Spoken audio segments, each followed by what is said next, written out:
On the frozen morning of January the 2nd, 1855, the residents of Callaway County, Missouri, awoke to the acrid smell of charred wood and something far worse drifting across their farmlands. What they discovered in the smoldering ruins of the Newsom barn would become one of the most horrifying and deliberately buried cases in American legal history. Inside those blackened timbers lay the calcified remains of Robert Newsom, a respected landowner whose body had been burned so completely that only his gold pocket watch and wedding ring remained identifiable. But this wasn't an accident, and it wasn't random violence. This was the culmination of 5 years of systematic brutalization that pushed a 19-year-old enslaved woman named Celia to commit an act so shocking that Missouri's courts would spend months trying to decide whether she even had the legal right to defend herself. What happened in that barn wasn't just murder. It was a reckoning that exposed the darkest contradictions at the heart of American society. A story so disturbing that local authorities buried every record they could find. Before we continue with the story of Celia and the night that changed everything, I want you to do something for me. Hit that subscribe button and let me know in the comments what state you're listening from, because this story reveals truths about American history that every corner of this country needs to hear. The events I'm about to tell you were documented in court records, newspaper clippings, and witness testimonies that survived in the Missouri State Archives, though many suspected that crucial documents mysteriously disappeared in the decades that followed. Callaway County in 1850 was a prosperous farming region along the Missouri River, where tobacco and hemp plantations stretched across rolling hills dotted with modest farmhouses and imposing manor homes. The county sat squarely in the heart of what locals called Little Dixie, a stretch of central Missouri where Southern plantation culture had taken deep root, complete with the institution of slavery that fueled its economy.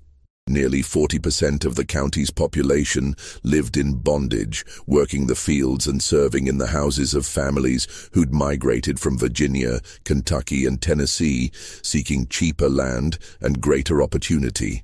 Robert Newsom was exactly the type of man who thrived in this environment. At 60 years old, he owned a substantial farm 6 miles south of the county seat of Fulton, complete with a 2-story white farmhouse, several outbuildings, and 60 acres of prime agricultural land.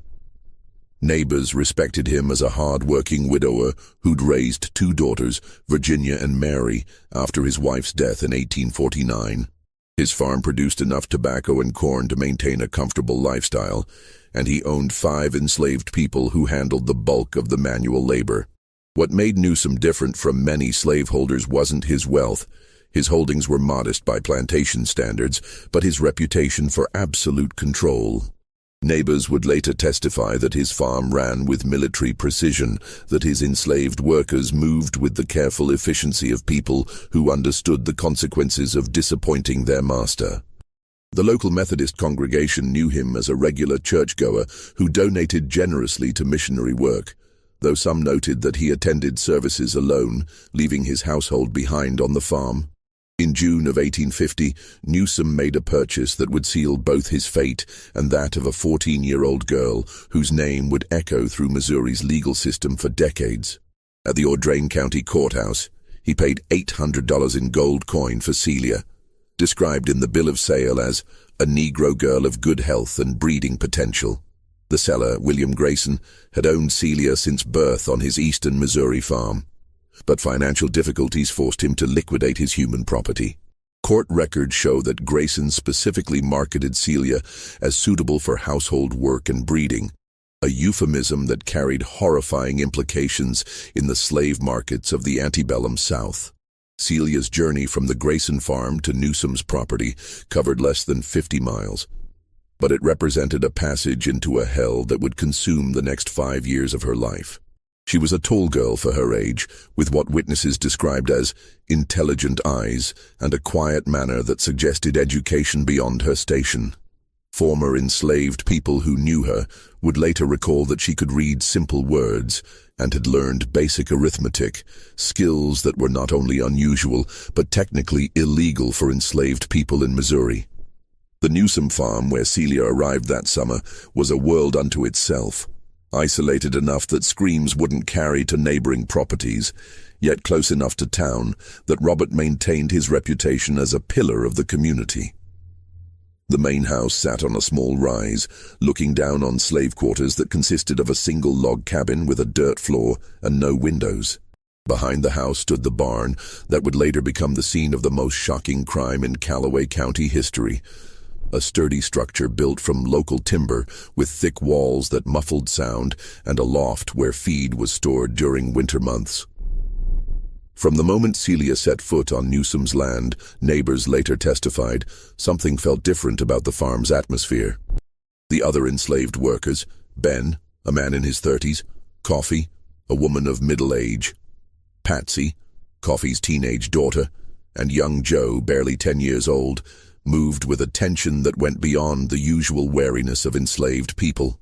When questioned years later during legal proceedings, several admitted that they'd been warned by Newsom to mind their own business regarding his treatment of the new girl. What none of them could have predicted was that this quiet 14-year-old would ultimately become the catalyst for a legal case that would expose the fundamental contradictions of American justice, forcing Missouri's courts to confront questions they'd spent decades avoiding. Could an enslaved woman legally defend herself against rape? Did property have the right to resist its owner? And what happened when the law's protection of white male authority collided with its pretense of Christian morality? The assault began on Celia's first night at the Newsom farm, and it would continue with methodical regularity for the next 5 years. What we know about those early months comes from testimony that Celia herself would later give. Words so devastating that the court reporter's handwriting visibly trembled as he recorded them. According to her account, Robert Newsom made his intentions clear before she'd even unpacked her few belongings in the slave cabin. He told me I was to come to the house when he called, Celia testified, her voice barely above a whisper in the packed courtroom. Said I was bought for more than field work and that I'd learn what that meant soon enough. The pattern that emerged was as calculated as it was horrifying. During the day, Newsom maintained the facade of a respectable Christian farmer, working his fields, attending to business in town, and maintaining cordial relationships with his neighbors. But after dark, when his daughters had retired to their rooms and the other enslaved workers had been warned to remain in their quarters, he would summon Celia to the main house.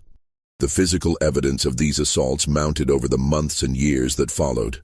Celia gave birth to her first child, a son, in 1852, when she was barely 16 years old. Newsom's daughters, Virginia and Mary, would later claim they knew nothing about their father's nocturnal activities, though neighbors testified that it would have been impossible to remain ignorant of a pregnancy occurring under their own roof. The child bore an unmistakable resemblance to Robert Newsom, with the same pale green eyes and prominent chin that marked the family line. More disturbing still were the methods Newsom used to ensure Celia's compliance and silence. According to testimony from other enslaved people on the farm, he kept detailed records of every person's behavior in a leather-bound ledger, noting infractions both real and imagined. This book became a tool of psychological torture, a threat that could be held over anyone who might consider interfering with his treatment of Celia. One wrong word, one gesture of sympathy, and the punishment would extend beyond Celia to include anyone who dared show her kindness. Ben, the oldest enslaved man on the farm, later testified that Newsom had explicitly warned him that what happens in this house after dark is nobody's business but mine, and anyone who makes it their business will find themselves sold downriver faster than they can say goodbye. This threat carried particular weight in Missouri, where being sold downriver meant transportation to the brutal sugar and cotton plantations of Louisiana and Mississippi, where life expectancy was measured in years rather than decades. The isolation of the Newsom farm played a crucial role in enabling these crimes. The nearest neighbor lived nearly half a mile away, too far to hear sounds from within the house or slave quarters. The farm's layout had been deliberately designed to provide privacy. The slave cabin sat behind a grove of oak trees that blocked sight lines from the main road, while the house itself was positioned to give Robert Newsom a clear view of anyone approaching his property. By 1853, Celia had given birth to a second child, this one a daughter who also bore her master's unmistakable features. The local Methodist minister, Reverend John Hammond, would later testify that he'd noticed Robert Newsom's particular satisfaction during this period, describing him as a man who seemed to take unusual pleasure in his domestic arrangements. When pressed for details, Hammond admitted that he'd found it strange that Newsom never spoke of seeking a new wife, despite being a relatively young widower, instead expressing contentment with his current household situation. What made Celia's situation even more horrific was the legal framework that enabled it. Under Missouri law, enslaved people were classified as property, with no legal standing to file complaints or seek protection from abuse. More specifically, Missouri's statutes made it impossible for an enslaved woman to legally accuse a white man of rape. The very concept was considered a legal impossibility, since property could not withdraw consent from its owner. This legal reality created a perfect storm of vulnerability that Robert Newsom exploited with increasing boldness. Neighbors would later recall seeing him escort Celia to town on several occasions, describing their relationship as that of a man showing off his finest possession. At the general store, witnesses observed him purchasing fabric for dresses that were far finer than typical slave clothing, as well as small luxuries like ribbons and soap that suggested a relationship that went beyond that of master and field hand. The psychological toll of this prolonged abuse became evident to the other enslaved people on the farm, though they were powerless to intervene. Coffey, who worked in the Newsom household, later testified that Celia often appeared withdrawn and fearful, especially when Robert's daughters were away visiting relatives. During these periods, Coffey said, the house felt like death itself had settled over it. The most disturbing aspect of Robert Newsom's behavior may have been his apparent belief that his actions were not only legal but morally justified. According to testimony from his daughters, he often spoke of his responsibilities as a slaveholder, claiming that he provided better care for his human property than many other masters in the county. This twisted logic allowed him to frame his systematic rape of Celia as a form of benevolence. He was, in his mind, providing her with shelter, food, and even luxuries that she would never have access to otherwise. But by late 1854, something fundamental began to change in Celia's demeanor.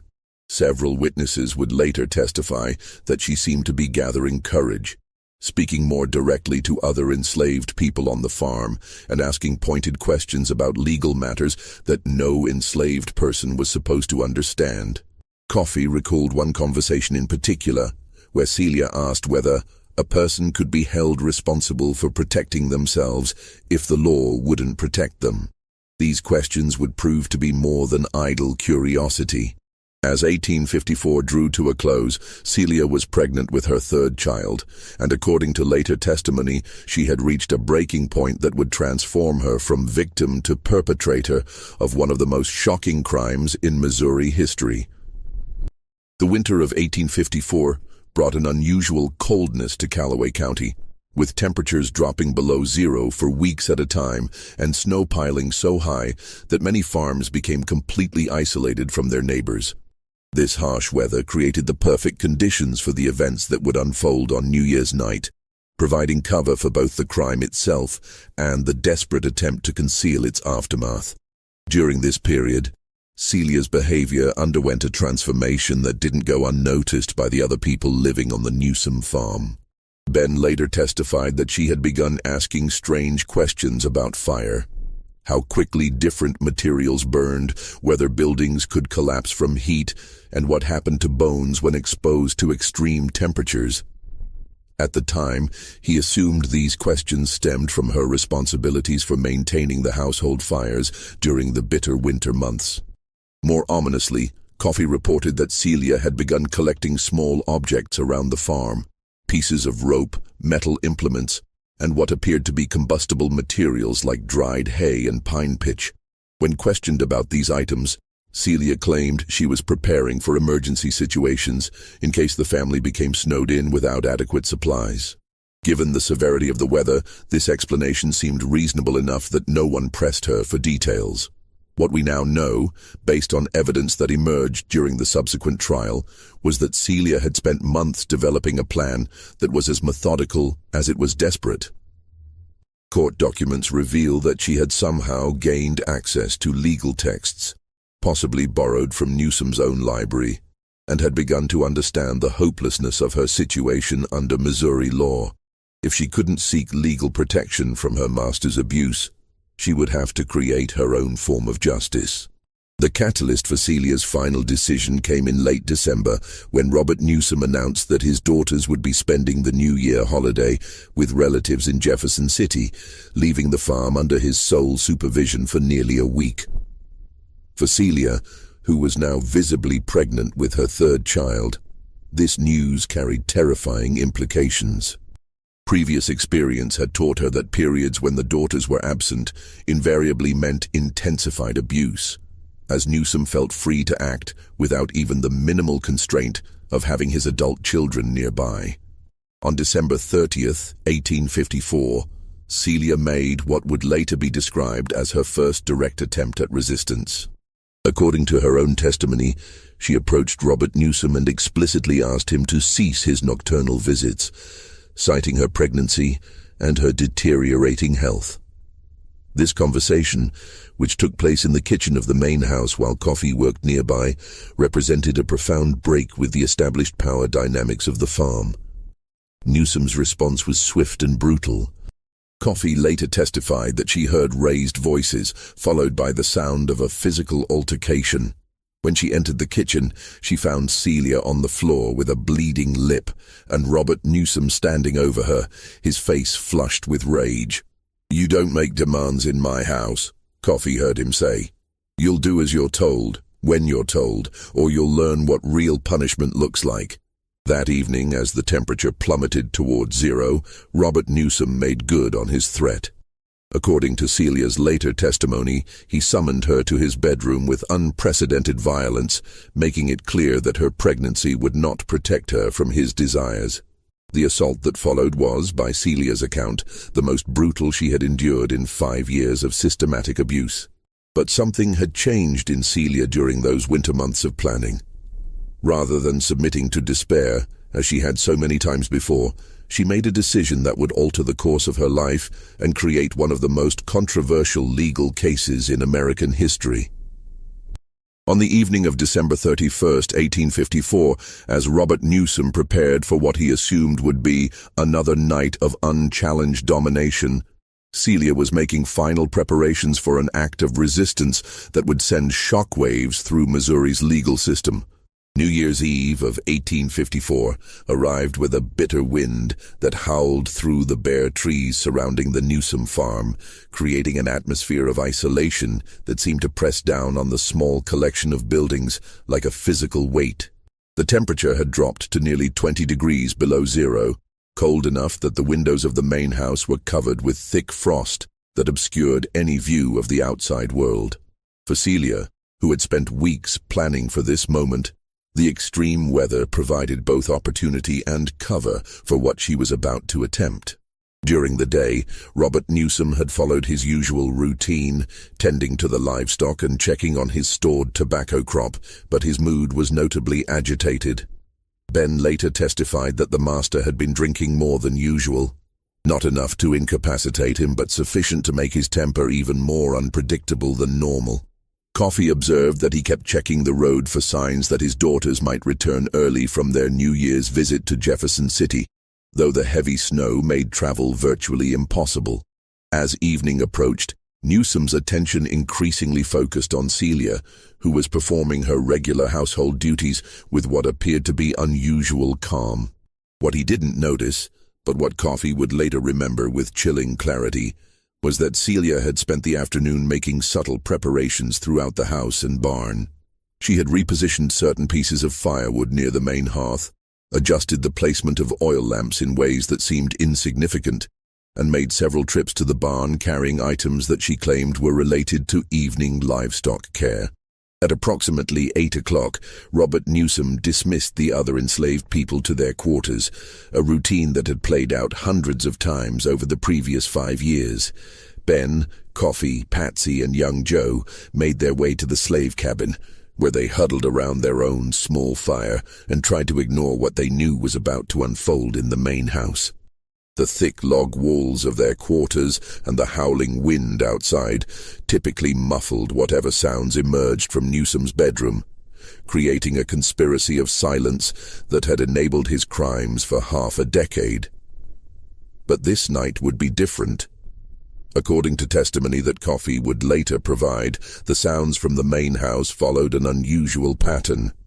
Instead of the muffled voices and rhythmic noises that typically characterize these encounters, there were periods of complete silence, broken by what sounded like furniture being moved, and at one point, what might have been the crash of breaking crockery.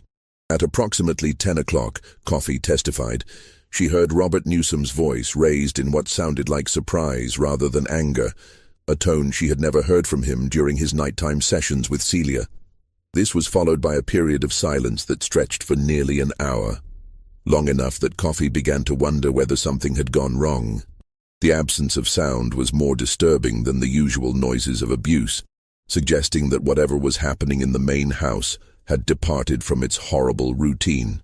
What we know about the events inside the Newsom house during those crucial hours comes primarily from Celia's own testimony, delivered months later in a packed Callaway County courtroom. According to her account, Robert Newsom had summoned her to his bedroom as expected, but she had come prepared for something other than submission. I told him I couldn't bear it anymore, Celia testified, her voice steady despite the gravity of her words. I said the baby I was carrying might not survive if he kept forcing himself on me. I begged him to wait until after the birth to show some Christian mercy. Newsom's response, according to Celia, was to strike her across the face hard enough to knock her to the floor. But instead of the compliance he expected, he found himself facing something he had never encountered from her before, open resistance. I got back up, Celia continued in her testimony. I looked him in the eye and told him that if he touched me again, I would defend myself. I said I didn't care what the law allowed him to do. There had to be some limit to what one human being could endure from another. What happened next would become the central focus of one of the most controversial trials in Missouri history. According to Celia's account, Robert Newsom responded to her defiance with a violence that surpassed even his usual brutality.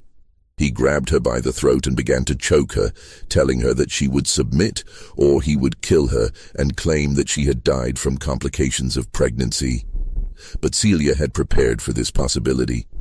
During her months of planning, she had concealed a heavy iron poker near the bedroom fireplace, positioning it so that it would be within reach if the situation became desperate. As Newsom's hands tightened around her throat and her vision began to dim, she managed to grasp the poker and strike him across the temple with enough force to knock him unconscious. The sound of Robert Newsom's body hitting the floor was, Celia later testified, unlike anything she had ever heard. A combination of the impact itself and the sudden absence of the heavy breathing and muttered threats that had terrorized her for 5 years. For several minutes, she stood over his motionless form, waiting to see whether he would regain consciousness and resume his attack. When it became clear that Newsom was dead, his skull fractured from the force of the blow, his eyes staring sightlessly at the ceiling, Celia found herself facing a new and equally terrifying reality. She had killed a white man in Missouri, a crime that would result in her immediate execution regardless of the circumstances that had led to it. Even if she could somehow prove that she had acted in self-defense, the legal system offered no protection for an enslaved person who killed their master.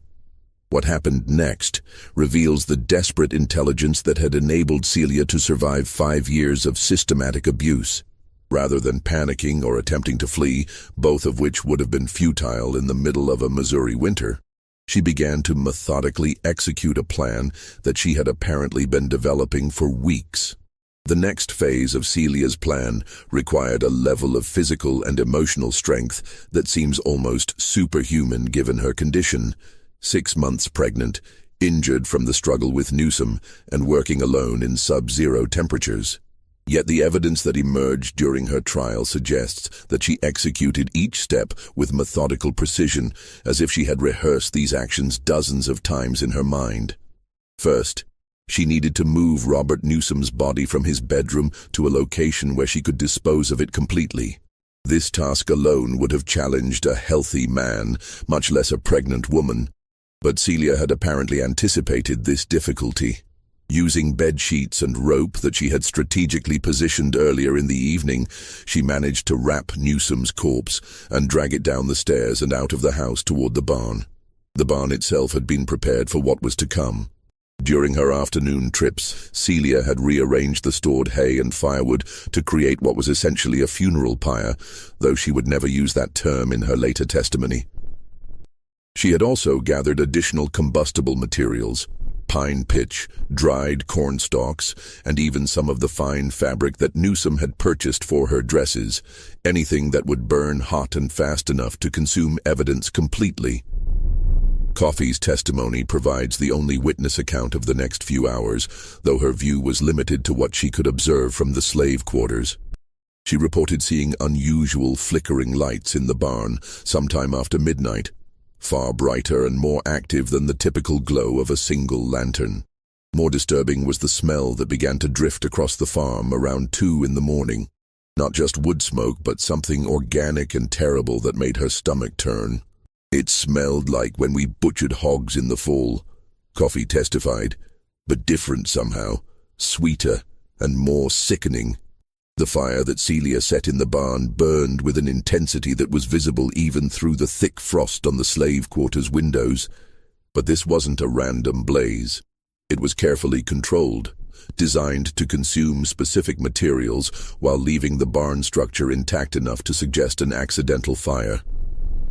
The engineering of this destruction shows a level of planning that suggests Celia had studied the science of combustion, possibly from the same books that had taught her about Missouri's legal statutes.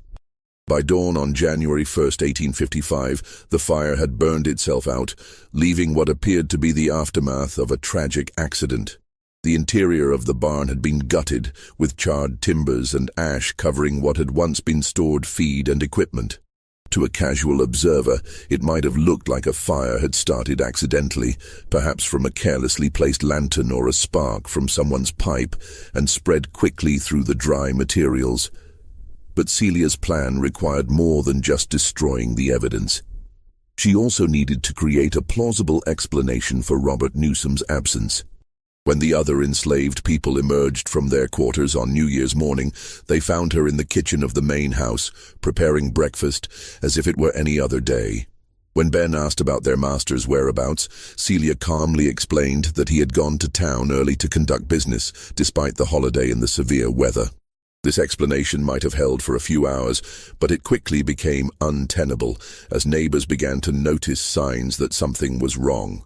The first to arrive was Thomas Schoutman, a neighboring farmer who had planned to discuss a land transaction with Newsom on New Year's Day.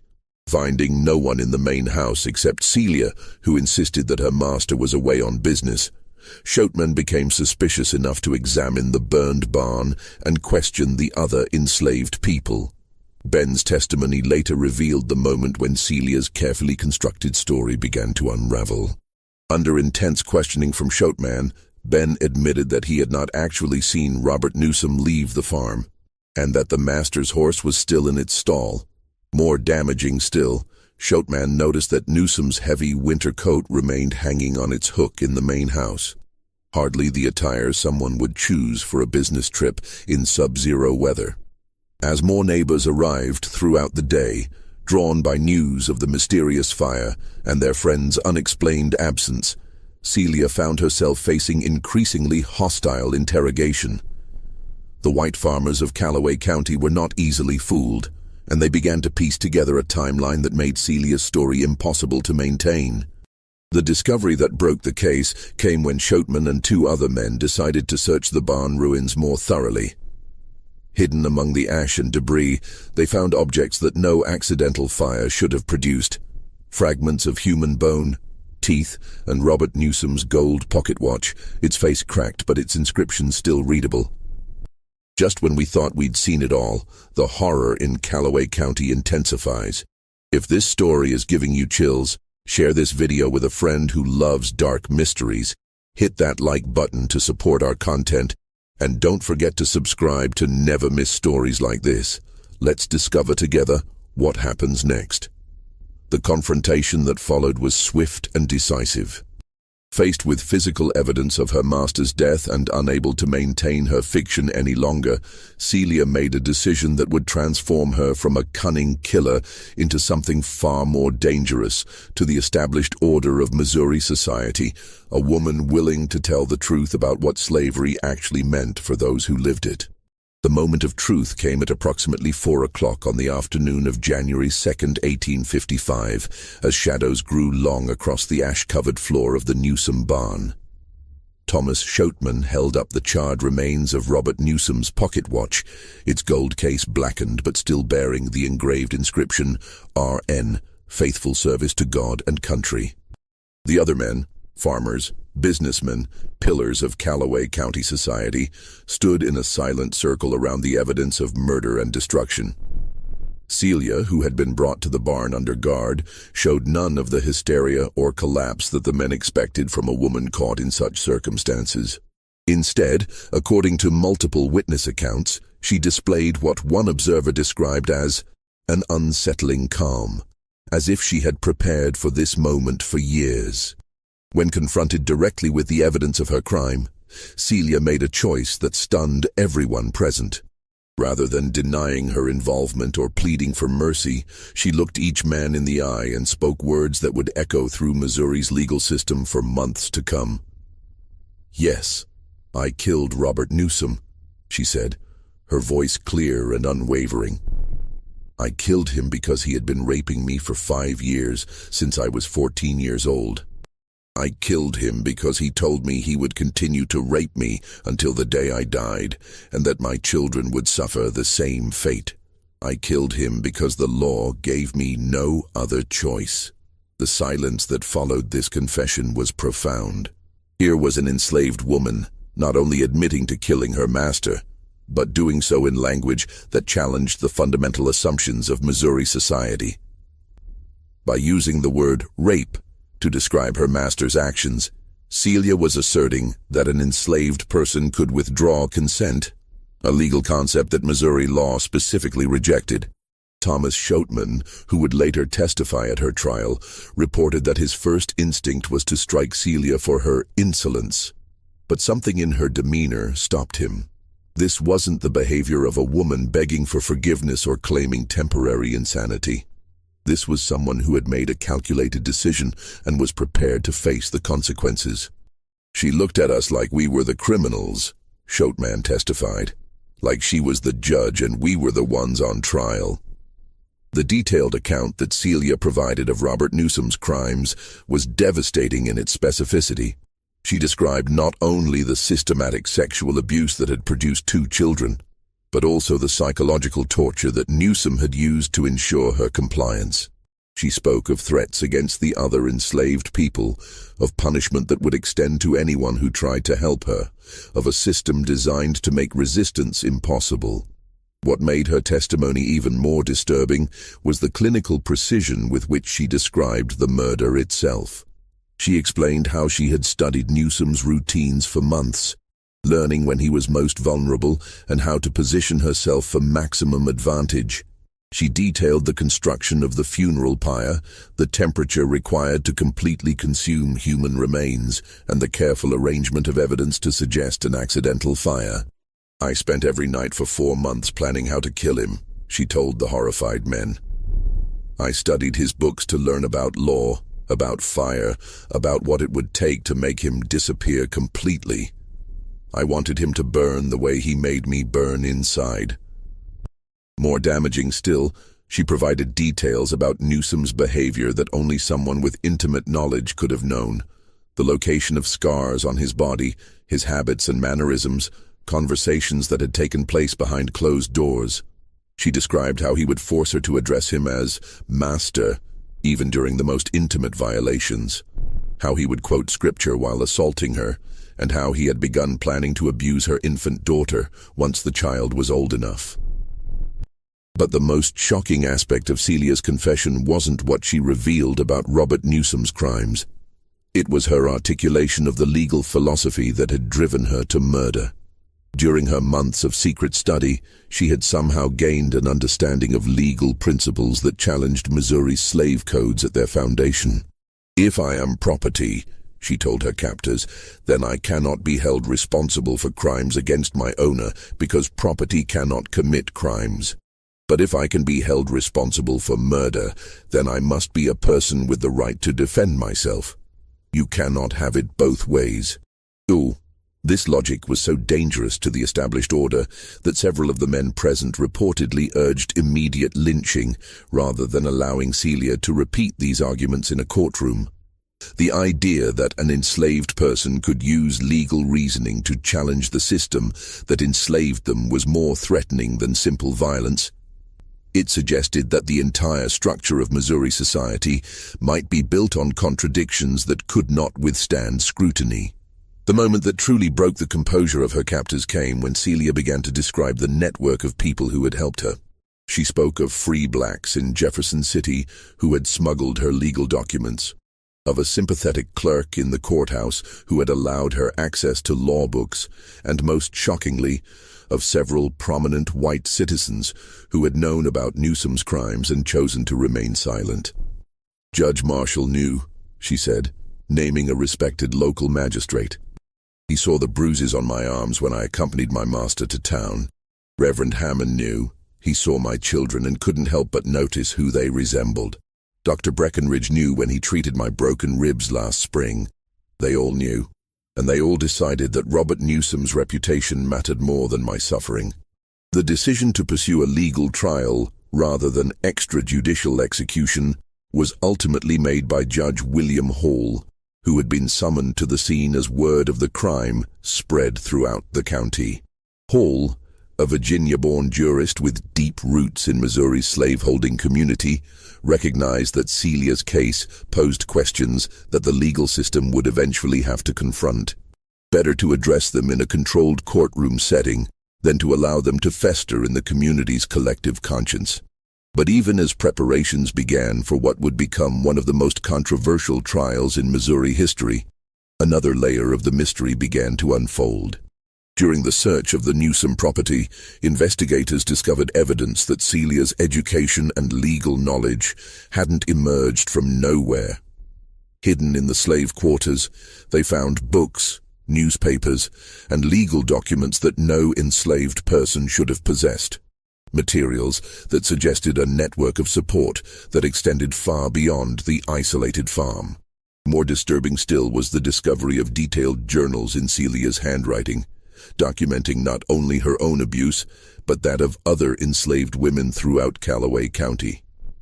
The journals contained names, dates, and specific incidents that painted a picture of systematic sexual violence that extended far beyond the Newsom farm. Several prominent families were implicated, creating the possibility that Celia's case might expose a web of crimes that the community's leadership had worked for decades to conceal. The question of how an enslaved woman in rural Missouri had gained access to legal texts, learned to read complex arguments, and developed the intellectual framework for her resistance opened new avenues of investigation that would prove almost as controversial as the murder itself. Who had been helping Celia? How extensive was this network of support? And what other enslaved people in Missouri might be receiving similar education and inspiration? As Celia was transported to the Callaway County Jail to await trial, these questions hung over the community like smoke from the burned barn. The physical crime had been solved, but the intellectual and moral challenges it represented were just beginning to unfold. The trial of Celia began on October 9, 1855, in a Callaway County courthouse, packed with spectators who had traveled from across Missouri to witness what newspapers described as the most significant legal proceeding in our state's history. The case had already generated intense controversy throughout the region, with abolitionist newspapers in the North hailing Celia as a symbol of resistance, while pro-slavery publications in the South denounced the proceedings as a dangerous precedent that threatened the entire institution. Judge William Hall, presiding over the case, faced legal questions that had never been directly addressed by Missouri courts. Could an enslaved person claim self-defense against their master? Did the state's laws protecting women from sexual assault apply to enslaved women? And perhaps most fundamentally, could property be held criminally responsible for crimes against its owner? Celia's defense team, led by John Jameson, a respected attorney who had taken the case pro bono despite significant social pressure, built their arguments around Missouri's existing statutes protecting women from sexual assault. They argued that these laws made no explicit racial distinctions and therefore should apply to all women within the state's borders. If Celia had the legal right to resist rape, then her killing of Robert Newsom constituted justifiable homicide. The prosecution, led by District Attorney Robert Prewitt, countered with the fundamental principle of Missouri's slave code. Enslaved people were property, not persons under the law. As property, Celia could not withdraw consent from her master's actions, making the concept of rape legally impossible. Furthermore, they argued, allowing enslaved people to claim self-defense against their masters would effectively end the institution of slavery by making masters vulnerable to violence whenever their authority was challenged. The testimony that emerged during the trial painted a devastating picture of life under slavery that many white Missourians had never directly confronted.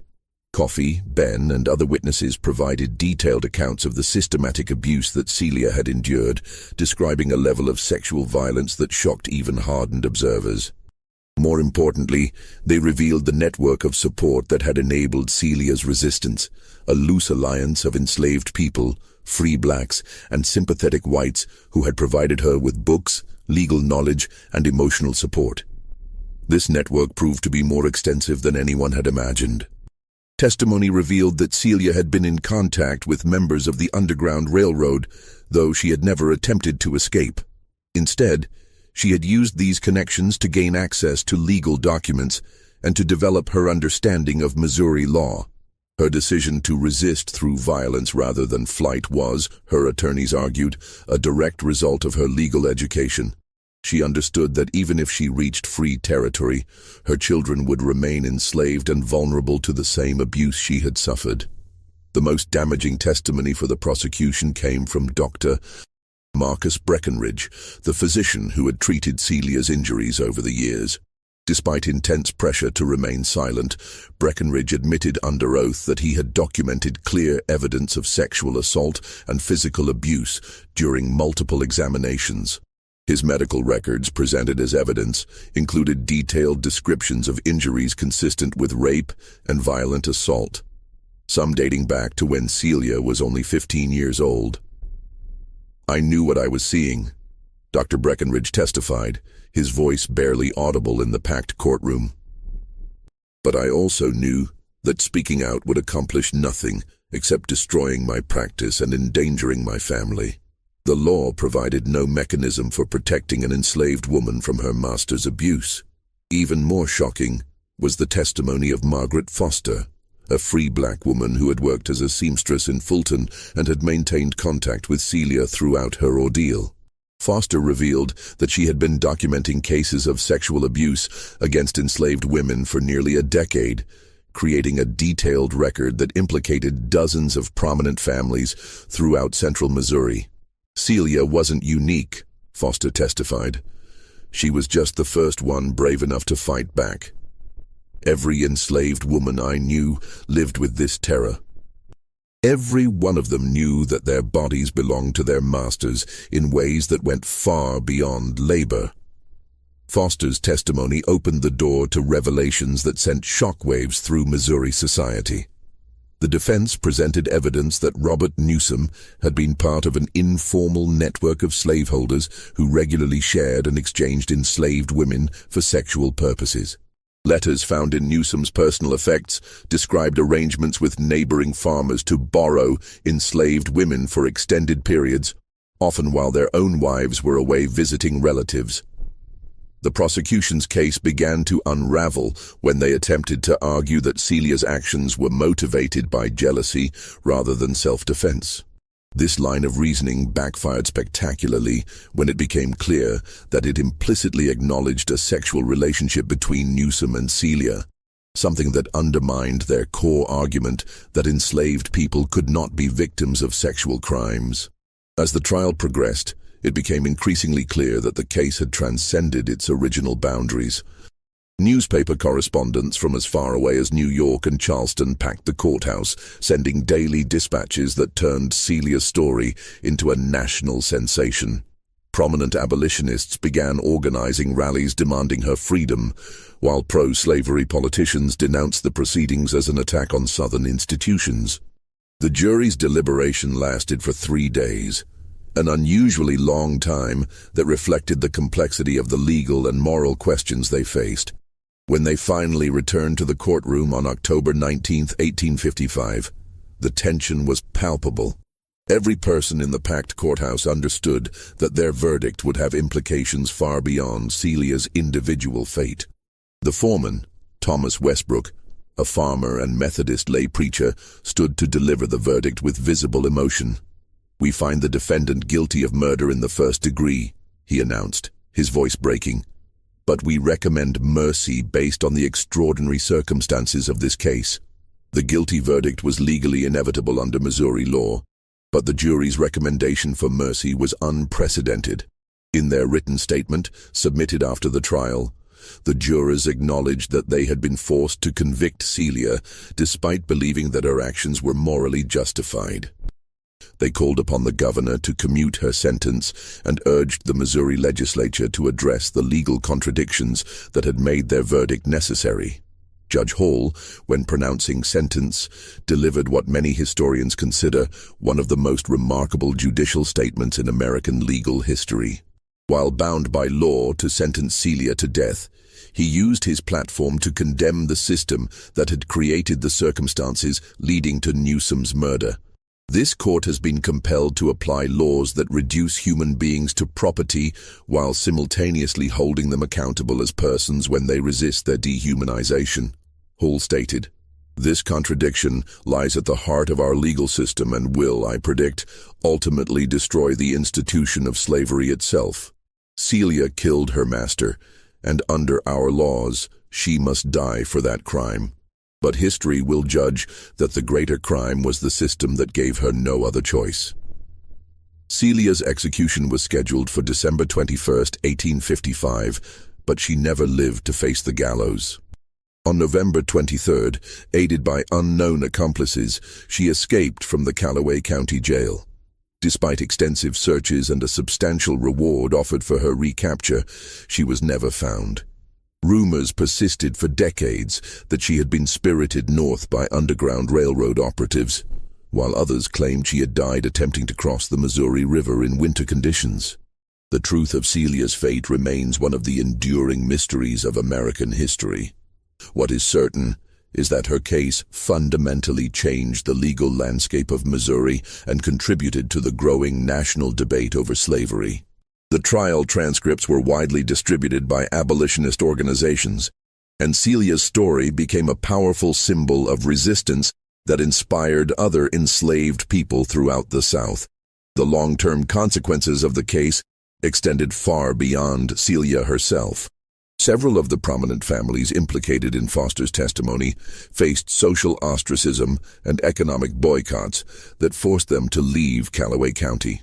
Dr. Breckenridge's medical practice collapsed after his testimony, though he later became an active abolitionist and helped establish medical schools that would train physicians to treat former enslaved people during Reconstruction. Perhaps most importantly, the legal arguments developed during Celia's defense would later influence the broader constitutional debates that led to the Civil War. The contradiction that Judge Hall identified between treating enslaved people as property while holding them criminally responsible as persons became a central theme in abolitionist literature and legal challenges to slavery throughout the 1850s.